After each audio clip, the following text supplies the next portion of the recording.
अस्सलाम वालेकुम फ्रेंड्स, कैसे हैं आप सब? I am sure all are fine. This is Mubashar Iqbal Chauhan, advocate high court.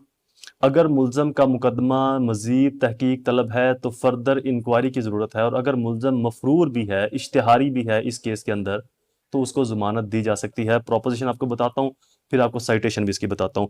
Bell further inquiry if the court has come to the conclusion that case of the prosecution against the accused require further probes and inquiry, then bail is granted to him as of right and same cannot be withheld due to abscondence।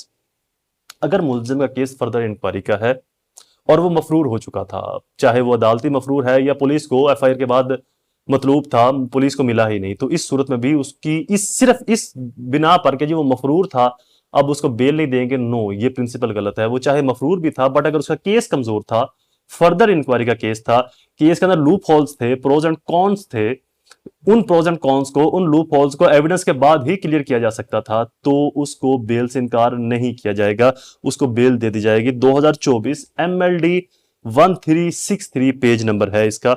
Syed Mohammad Ali versus state, Lahore की ये judgement है, Lahore honourable high court की। इस judgement को आप अपने किसी भी क्रिमिनल केस के अंदर, मफरूर या इश्तिहारी केस के अंदर, आप जिसकी जमानत करवानी वहां पर आप यूज कर सकते हैं। वीडियो को लाइक और शेयर जरूर कीजिएगा। मेरे फेसबुक और टिकटॉक, यूट्यूब को सब्सक्राइब जरूर कीजिएगा। वसलाम।